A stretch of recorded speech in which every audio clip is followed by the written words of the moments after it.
Olá, sejam todos muito bem-vindos a mais uma videoaula aqui do Trecos de Engenharia. Para quem não me conhece, meu nome é Enio e eu decidi criar esse canal aqui para falar de engenharia e para dar aulas na área de engenharia que eu atuo.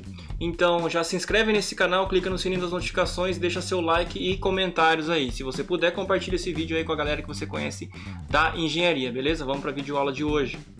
Então, a videoaula de hoje vai ser sobre estação elevatória e eu vou resolver um exercício aqui que vai até a parte da curva do sistema, tá? Então vamos aqui. O exercício é esse que está lá na apostila de vocês, onde a gente tem que escolher uma bomba, né, fazer o dimensionamento aqui desse sistema. Então, nós temos aqui a vazão que a gente precisa bombear, 35 litros por segundo, que vai sair desse nível de água aqui, e a gente tem que bombear até esse nível aqui da caixa d'água aqui em cima, tá? E nós temos então aqui uma tubulação que a gente chama de tubulação de sucção, que vai daqui até o eixo da bomba. Isso daqui é a bomba, isso daqui é o motor que gira a bomba. Nós temos a tubulação de recalque, né? A linha pressurizada que vai levar até lá. Isso aqui é uma figura fictícia, né? Vocês imaginam aqui a situação de Campo Grande, que essa parte aqui tá lá no abastecimento, na captação lá da barragem lá do córrego Guariroba, e essa tubulação aqui, depois que sai da bomba, até chegar na estação de tratamento de água, qualquer que seja outro lugar, mas tomando o exemplo aqui de Campo Grande, essa tubulação aqui ela teria em torno de 30 quilômetros, tá?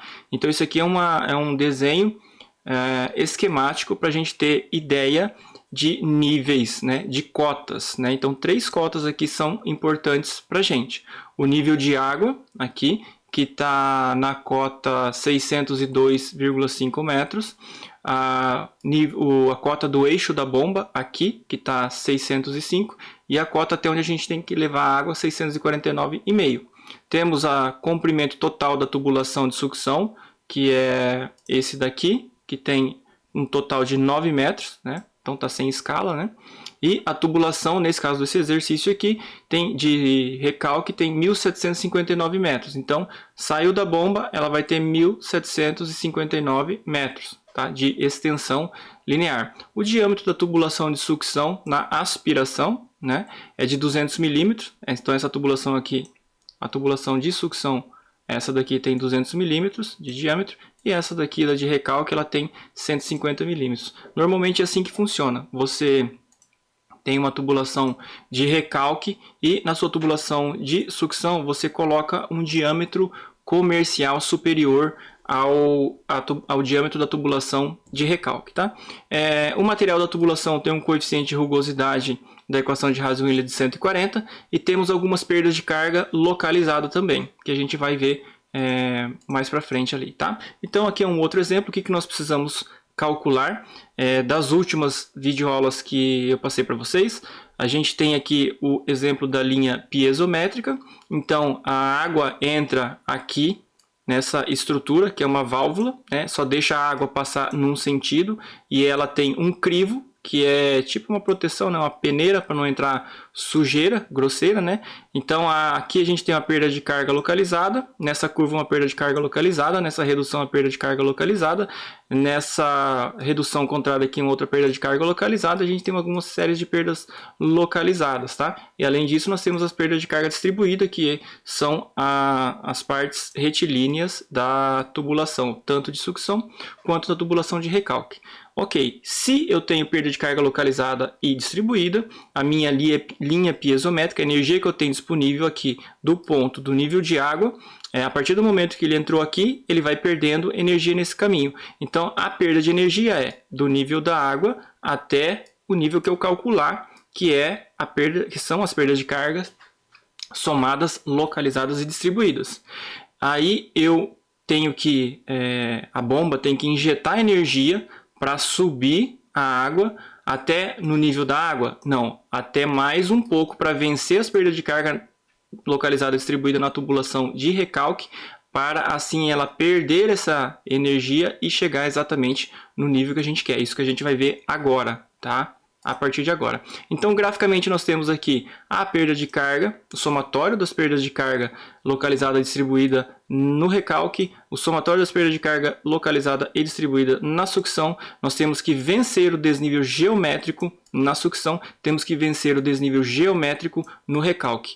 Tá? Isso vai nos dar, todo esse somatório vai nos dar a altura manométrica total, que implica em a bomba vencer, injetar energia no sistema para vencer todas as perdas de carga, localizadas e distribuídas, e vencer o desnível geométrico. Então, nós vamos aplicar os nossos conhecimentos de hidráulica aí, para resolver isso daí. Então, primeira coisa, relembrando como que a gente calcula a perda de carga localizada, já foi explicado nas outras videoaulas. A gente tem a energia cinética sendo multiplicada por um coeficiente de perda de carga localizada, e esse coeficiente de perda de carga localizada, o fabricante de cada peça vai te fornecer. Então a gente tem tabelas desse tipo aqui, só relembrando. Então, cálculo das perdas de carga localizada na tubulação de sucção, só naquela parte da sucção, e a gente só vai calcular nesse período, nessa parte do cálculo, né, só as perdas de cargas localizadas, tá bom? Então vamos adiante. Então a gente tem a equação da perda de carga localizada, aqui nós demos um nome aqui de ΔH, tá? Então a gente tem aqui um exemplo do que acontece, né? Já foi mostrado lá. Então temos de perda de carga aqui, aqui e aqui, tá? Primeiramente, nós temos a equação da continuidade, onde vazão é a velocidade que a água passa dentro dessa tubulação aqui, multiplicada pela seção transversal dessa tubulação aqui, que, para nossa sorte, a tubulação tem sempre o mesmo diâmetro aqui, nesse exemplo aqui. Na sequência, então, eu tenho que a velocidade na água que eu preciso colocar aqui na equação da perda de carga localizada é dada pela vazão dividida por essa área. Então, se eu tenho uma seção circular, eu tenho uma área que é dada por π vezes o diâmetro ao quadrado dividido por 4. Tá? Então, a nossa velocidade vai ser o quê? A nossa vazão, 35 litros por segundos, transformada em metros cúbicos por segundo, me dá um valor de 0,035 metros cúbicos por segundo.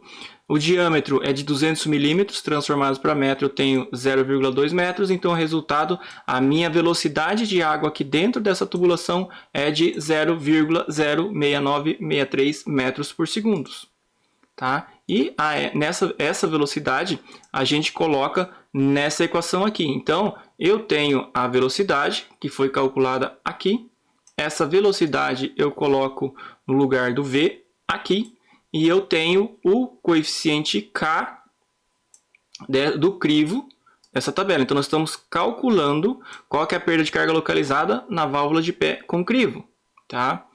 Então, eu tenho uma perda de carga de 0,1107 MCA. Então, quando a água entrar aqui, né? Ou seja, a água tem a energia que está nesse nível. Se vocês derem uma olhada em como interpretar graficamente nas videoaulas anteriores, eu tenho um nível em MCA aqui. Quando ela entra aqui, tá? A energia que eu tenho nesse ponto aqui é isso daqui, só que assim que ela entra, ela já perde um pouquinho. Esse pouquinho, pelo crivo, é 0,11 MCA. Aí eu continuo calculando para obter a perda de carga localizada aqui na curva, tá? Nessa curva que tem um K de 0,4, nessa curva eu tenho a perda de carga localizada de 0,0253 MCA. E depois eu calculo aqui nessa redução excêntrica uma outra perda de carga, onde o K é 0,15, eu tenho uma outra perda de carga localizada. Então eu tenho 3 perdas de carga localizadas, que somadas, as perdas de carga localizada, me dá uma perda de carga de 0,1454, tá? MCA, 14 centímetros de coluna de água que eu perco nesses três pontos aí, né? Que é a perda de carga localizada. Só para ficar exemplificado matematicamente, eu posso fazer essa conta. Se eu tenho uma tubulação que não muda diâmetro, então eu não mudo essa velocidade. Então, se eu não mudo essa velocidade, eu posso aplicar ela aqui e simplesmente somar os coeficientes de perda de carga localizada aqui e resolver essa equação tudo de uma vez, em vez de resolver 3 equações assim, tá? Então, é isso daí que eu tenho para as perdas de cargas localizadas. Então, vamos interpretar aqui. Se eu tenho um nível de energia inicial aqui, assim que eu entro com a água aqui, é importante vocês entenderem graficamente isso. Eu expliquei já nas videoaulas passadas, importantíssimo. Desse nível de água aqui, ela vai cair 0,14 MCA de energia. Então, na verdade, esses 3 pontos aqui me roubam 0,14 MCA de energia só ali na saída na sucção, tá? Lembrando que a gente calculou para esta vazão aqui de 35 litros por segundo, tá? Vão lembrando isso aí, depois a gente vai ver. E agora a gente calcula a perda de carga distribuída. Só retomando, a gente vai usar a equação de Hazen-Williams. Essa equação aqui do J, só que nós vamos calcular a perda de carga já distribuída total. Então, cálculo da perda de carga distribuída para a tubulação de sucção. Então, aqui eu chamei de HF, porque eu pego o J, que é a perda de carga unitária, e multiplico pelo comprimento L, e aí eu já tenho a perda de carga total. O que é o comprimento L? É o comprimento total da tubulação de sucção, ou seja, esse comprimento retilíneo mais esse comprimento retilíneo, ambos somam 9 metros. Tá? Não importa se vai para cima ou vai para o lado, tá? Soma 9 metros. Então, legal. Então, isso aí, beleza. Então, eu tenho a vazão, eu tenho o coeficiente de rugosidade, porque eu sei qual que é o material que eu vou colocar aqui, e foi dado no exercício, sei qual que é o diâmetro. Então, eu tenho como calcular isso daí, só resolvendo essa equação aí. Então, a perda de carga distribuída na tubulação de sucção é de 0,0527, ou seja, 5 centímetros de perda de carga em coluna de água, tá? É pouco porque a tubulação é bem curtinha aí, tá? Lembrando de novo, cálculo para a mesma vazão de 35 litros por segundo. Segundos. Então, o que eu tenho aqui em termos de linha de energia, que eu estava comentando com vocês, aqui logo na saída, eu já perco muita carga. Eu tinha vamos de novo. Eu tinha este nível de energia aqui, que é o nível de água, né? As 3 parcelas de energia da equação de Bernoulli, e eu já saio quando a água entra aqui e percorre essa tubulação aqui até chegar no eixo da bomba, eu já perdi energia de forma localizada, de forma distribuída. Calculando isso e plotando isso daqui, é essa altura aqui, tá? Então, o que foi que eu perdi? Eu somo a perda de carga, as perdas de cargas localizadas com a perda de carga distribuída, e eu tenho 0,1981 MCA de perda de carga, que é exatamente esse tamanhozinho aqui, a distância do nível de água, que é a energia total que eu tenho, para baixo. Eu ploto isso daqui, então eu tenho a minha linha piezométrica, a primeira linha piezométrica aqui. Tá? Então, eu preciso calcular todas as perdas de carga para poder desenhar esse 0,19, ou seja, 19 centímetros de perda de carga, e aí a linha piezométrica eu ligo com o nível da água na linha piezométrica. Tá? Então, é isso que eu tenho. Aí, o que eu faço? Desse ponto aqui, do nível da água, eu somo a altura geométrica até o eixo da bomba. Então, vejam, se eu pegar do lado de cá, eu tenho 0,1981, que é o ΔHS, e eu tenho o desnível que foi dado lá, foi dado o nível da água e o nível do eixo da bomba. Não me lembro de cabeça. No final do exercício a gente vai ver isso aqui. Chegamos até aqui, então. Ótimo. Para uma vazão de 35 litros por segundo. Aí a gente começa a calcular a mesma coisa na tubulação de recalque. Tá? Então vamos calcular as perdas de carga localizadas na tubulação de recalque, que vai dar um valor pequeno. Então eu vou usar para justificar por que normalmente a gente desconsidera as perdas de cargas localizadas na tubulação de recalque, porque elas são pequenas. Tá? Então vamos só mostrar aqui como foi calculado. Opa, voltando. Eu tenho aqui onde eu tenho perda de carga, né? Um registro de gaveta, válvula de retenção e uma redução concêntrica, cada um com seus Ks, tudo isso aqui no mesmo diâmetro. Eu somei essa parada de Ks todas aqui, aí no caso eu tenho uma velocidade diferente porque o meu diâmetro mudou, né? Era 200, agora é 150 milímetros. Eu tenho uma outra velocidade que eu tenho que colocar aqui e eu vou ter um somatório de perda de carga igual a 0,0023. É muito pequeno, tipo 2 milímetros de perda de carga em coluna de água. Então, por isso que nos livros vocês vão encontrar que a maioria dos projetistas, obviamente, ignoram a perda de carga localizada na tubulação de recalque, certo? Vejamos por quê, continuando. Aí eu vou calcular a perda de carga distribuída na tubulação de recalque. Por que a perda de carga distribuída na tubulação de recalque é grande? Porque a gente tem sempre, ou quase sempre, um comprimento muito grande. E mesmo que esse comprimento não seja muito grande, porque ele tem que levar a água, é essa tubulação que leva a água da bomba, que normalmente está perto da captação do manancial, até pelo menos a estação de tratamento de água. Então, são sempre grandes extensões, igual no caso de Campo Grande aqui, é de 30 quilômetros, tá? Nesse caso, esse exercício aqui é de 1.759 metros, tá? Então, esse valor aqui é muito grande, tá? Esse valor é muito grande. Tá bom? Então, a gente vai resultar numa perda de carga considerável aí. Tá? Resolvendo a equação para aquela mesma vazão, para o mesmo C, para um diâmetro menor do que o da sucção, a gente tem uma perda de carga de 41 metros, 41,7 metros de coluna de água. Aí já é grande. Considerando aquele 0,002 das perdas de cargas localizadas aqui, é desconsiderável, né? 0,002. Vai subir esse 7 aqui para 8. Tá? É muito pouco. Então, a maioria dos projetistas acaba desconsiderando isso daí. Tudo bem? Então, vamos calcular a perda de carga total na tubulação de recalque. Basicamente, ela vai ser igual à perda de carga distribuída, porque a perda de carga localizada é pequena. Fazendo a mesma conta, perda de carga localizada 0,0023, perda de carga distribuída 41. Então, o que a gente tem é basicamente 41,78 MCA de perda de carga. Então, 41,78 nesse desenho está desenhado fora de escala, tá bom? 41,78 é o valor disso daqui, ó. Disso daqui. 41,78 é o valor do ΔH, não sei se é R ou se é F. R, de recalque, tá? É isso daí. Então, vejam, agora nós já temos condições de tratar essa figura como um todo. Quer dizer, aqui, né, na tubulação de sucção, eu vou perder, a energia começa aqui, só que eu vou perder até a água chegar no eixo aqui. Aí, então, eu tracei para baixo e eu coloquei o valorzinho aqui para baixo. Tá? Aí eu tenho que vencer o desnível geométrico, que é do nível da água até o eixo da bomba.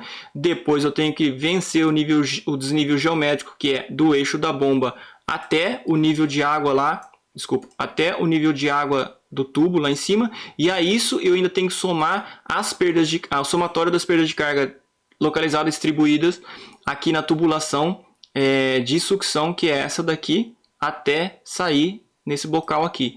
Então, a esse desnível geométrico daqui até aqui, eu ainda tenho que somar 41,78 aqui, e daqui a minha tubulação, a minha linha de energia vai cair. Tá certo?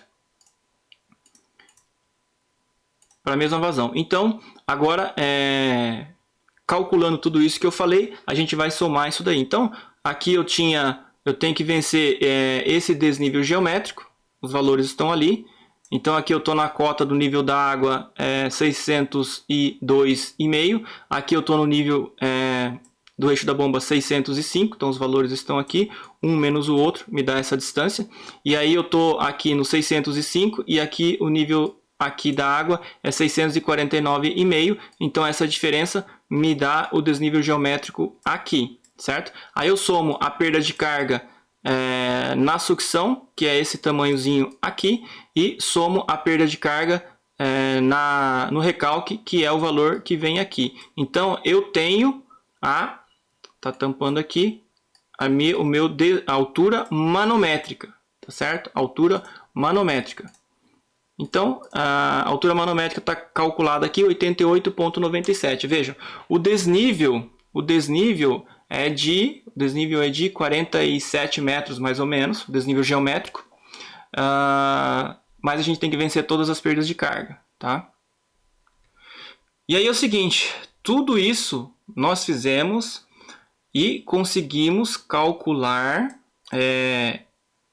esse ponto aqui, ó. A gente tinha lá 135 litros por segundo, ele é igual a 0,035 metros cúbicos por segundo e é igual a 126 metros cúbicos por hora, tá? Então a gente está aqui assim mais ou menos, nós achamos esse ponto aqui e vimos que o nosso desnível geométrico lá é de 88 metros, tá?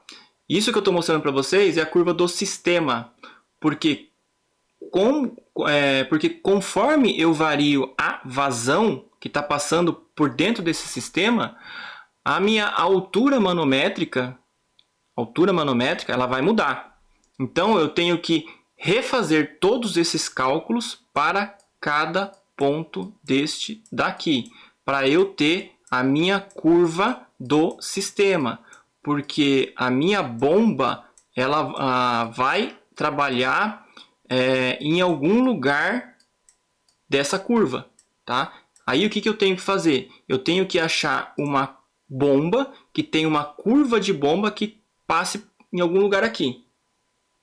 E esse passe em algum lugar aqui, lembrem, a gente precisa de 35 litros por segundo. É isso daqui. Eu tenho que achar uma bomba que passe daqui para cima.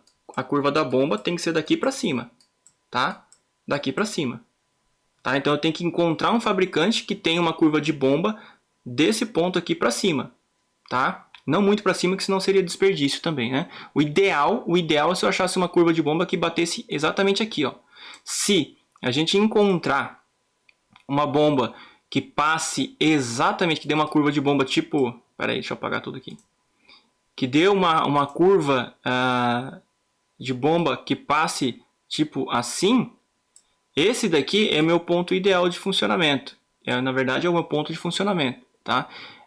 Só que como essas bombas não são feitas exatamente porque a gente precisa, os fabricantes fazem bombas com várias capacidades, temos que encontrar uma bomba que mais se aproxime desse ponto aqui. Então, como exercício para vocês, tá? Vocês vão calcular todos esses outros pontos aqui, calcular e plotar os pontos no gráfico da curva do sistema ao lado. Vocês vão refazer isso daqui, tá?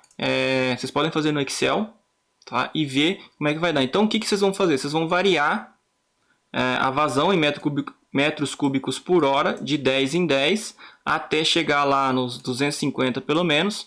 E a cada valor desse, vocês vão calcular uma altura manométrica, tá? E vão fazer isso daí. Para vocês não ficarem perdidos, os resultados estão aqui. Tá? E eu vou colocar essa planilha, para quem é meu aluno, eu vou colocar essa planilha lá, disponível lá no Drive para baixar. Tudo bem? Então a videoaula de hoje foi essa daí, espero que tenha sido útil. Na próxima videoaula eu pretendo continuar esse assunto aí de bombeamento, e daí vamos achar uma bomba que seja suficiente para vencer toda essa altura manométrica que a gente calculou aí e atender ao que a gente precisa aí no nosso projeto, beleza? Então fiquem todos com Deus, um grande abraço e a gente vai se vendo nas próximas videoaulas. Fui!